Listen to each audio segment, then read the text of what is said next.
Hello दोस्तों, दिल से स्वागत है आपका अपने इस चैनल में एक और नई कहानी के साथ। तो चलिए इस मीठे एहसास के साथ आज की खूबसूरत कहानी को शुरू करते हैं। दोस्तों, यह कहानी स्नेहा की है, जिसकी शादी बहुत कम उम्र में हो गई थी। उसके पति का वजन काफी ज्यादा था और शादी के पहली रात से ही उसे अजीब सा डर लग रहा था। उस रात जब उसे उसके पति के कमरे में भेजा गया तो उसका दिल जोर से धड़क रहा था। कांपते हुए कदमों से वह कमरे के बाहर जा खड़ी हुई। अंदर जाने की हिम्मत ही नहीं हो रही थी। तभी अचानक पीछे से उसका ससुर आ गया। उसने बड़े आराम से कहा, डरने की जरूरत नहीं है, मैं तुम्हें अकेला नहीं छोड़ूंगा, पूरी रात तुम्हारे साथ रहूंगा। यह सुन लड़की की हालत और खराब हो गई। उसे समझ ही नहीं आ रहा था कि क्या हो रहा है। फिर ससुर ने लड़की को कमरे में ले जाकर बिस्तर पर बैठा दिया। फिर उसके पति और ससुर दोनों ने मिलकर उसकी मासूमियत और डर का फायदा उठाया। उस रात सजे हुए दुल्हन के साथ स्नेहा की शादी और सुहागरात से जुड़ी परेशानियों की है। तो चलिए शुरू करने से पहले आप हमारे चैनल को सब्सक्राइब जरूर कीजिएगा। दोस्तों, जैसे ही स्नेहा की उम्र 18 साल हुई, उसके घर वालों ने उसकी शादी उससे 11 साल बड़े आदमी से कर दी। वो न सिर्फ उम्र में बड़ा था बल्कि उसका वजन भी काफी ज्यादा था। सोचिए, एक लड़की के अपने बिस्तर पर ऐसे आदमी को झेलना कितना मुश्किल होगा। स्नेहा की स्थिति भी कुछ वैसी ही थी। दोस्तों, जब स्नेहा 8 साल की थी तब उसकी एक रिश्तेदार ने उसे एक आश्रम में छोड़ दिया था।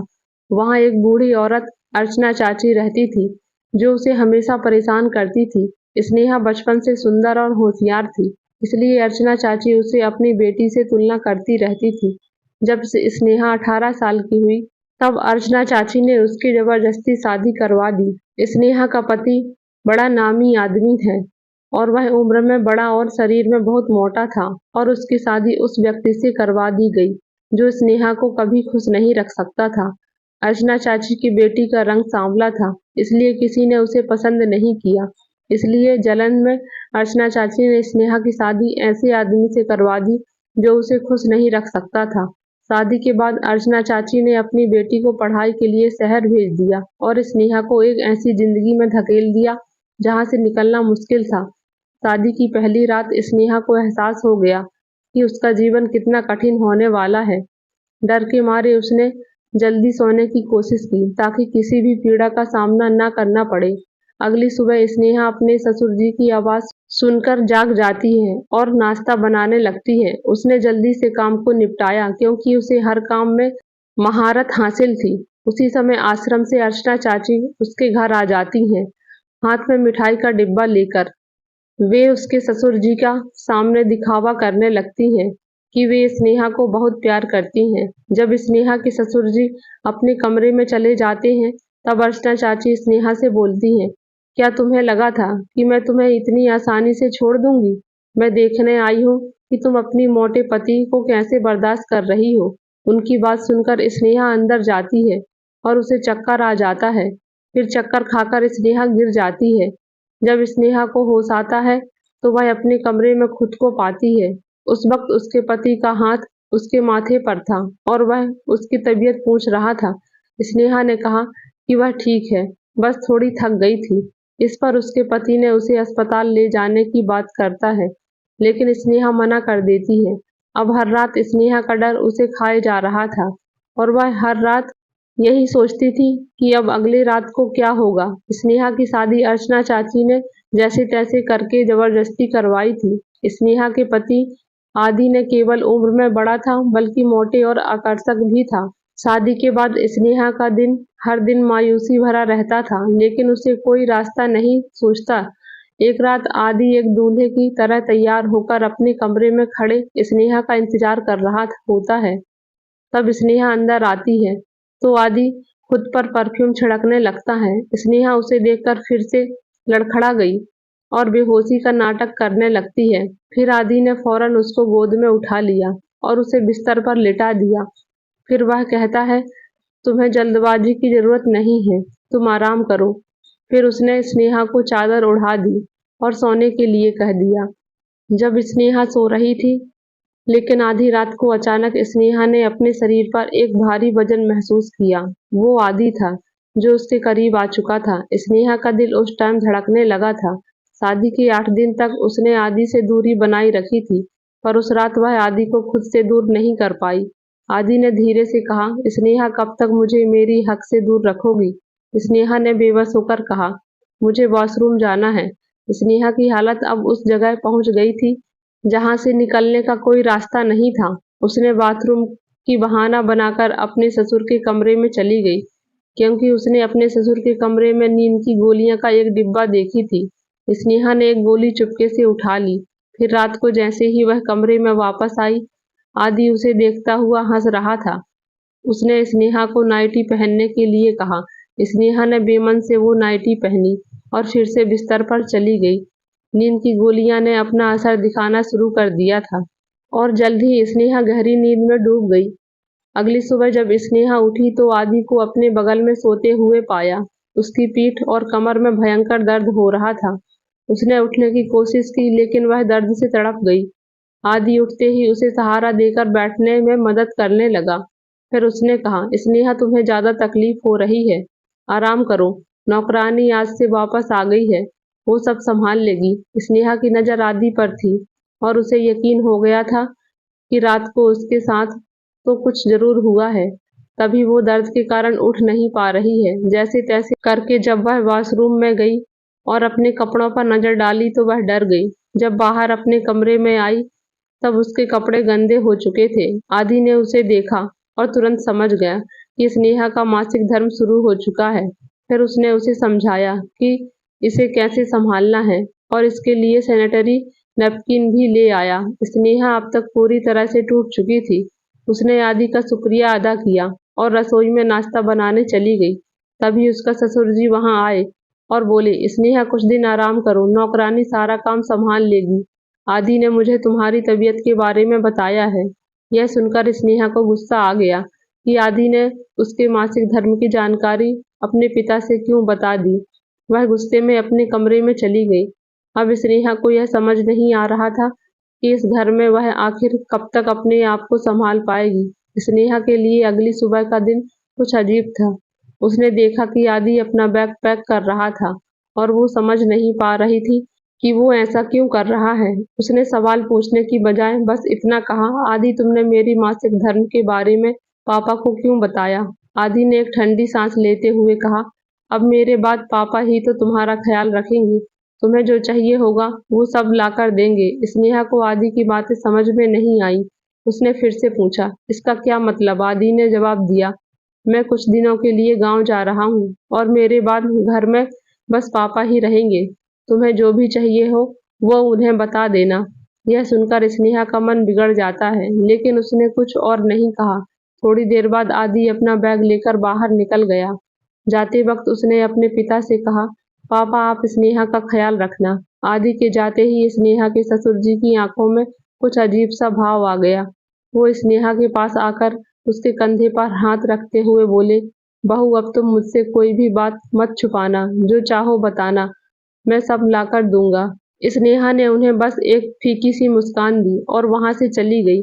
कुछ दिन बीत गए। अब उसके ससुर ने स्नेहा की ओर ध्यान देना शुरू कर दिया था। वे अक्सर उसके कमरे में आते और उससे बातें करते, यहाँ तक कि एक दिन वो स्नेहा को शॉपिंग के लिए भी ले गए। स्नेहा ने कुछ कपड़े खरीदे और जब वे घर लौटे तो ससुर जी ने कहा, नई ड्रेस पहनकर दिखाओ, देखूं कैसी लगती हो तुम पर। स्नेहा ने एक ऐसी ड्रेस पहन ली, लेकिन उसे असहज महसूस हुआ। उसने जैसे ही बाहर आकर दिखाया, उसके ससुर ने उसकी ड्रेस की रिबन ठीक करने के बहाने उसके करीब आ गए। अर्चना चाची घर में दाखिल हुई। उसने स्नेहा के ससुर को नेहा के पीछे खड़ा देखा, लेकिन उसने इस पर कोई प्रतिक्रिया नहीं दिया। स्नेहा ने खुद को दूर किया और वहां से हट गई। अर्चना चाची ने स्नेहा की तरफ हंसते हुए कहा, स्नेहा मुझे नहीं लगता था कि तुम इतनी जल्दी सब कुछ संभाल लोगी। तुम्हारी सेहत देखकर तो लगता है कि तुम बहुत खुश हो। स्नेहा ने जवाब दिया और कहा, अर्चना चाची आप गलत समझ रही हैं। आदि पिछले 1 हफ्ते से घर पर नहीं है और मैं तो एक भी रात उसके साथ ढंग से नहीं बिता पाई। यह सुनकर अर्चना चाची हैरान हो गई और बोली, तो पिछले हफ्ते से तुम सिर्फ अपनी ससुर के साथ घर में हो? मैंने तुम्हारे ससुर को तुम्हारी ड्रेस का रिबन ठीक करते हुए देखा था। यह सब क्या चल रहा है? अर्चना चाची की बातें स्नेहा के मन में खलबली मचाने लगी। जाते समय उसने स्नेहा को अपनी बेटी की शादी का कार्ड दिया और कहा, शादी में जरूर आना और अपने पति और ससुर को एक जैसे कपड़े पहनने के लिए कहना। दोनों एक जैसे ही हैं, तुमको शायद फर्क नहीं पता चलेगा। स्नेहा को उनकी बात सुनकर बहुत अजीब लगा। अर्चना चाची के जाते ही स्नेहा अपने कमरे में जाकर शीशे के सामने खड़ी हो गई और खुद को गौर से देखने लगी। अब स्नेहा अपने कमरे में कपड़े बदल रही थी, तभी अचानक उसके ससुर जी आ गए। स्नेहा थोड़ी घबरा गई और जल्दी से जो गाउन पहन रही थी उसे अच्छी तरह से ठीक किया।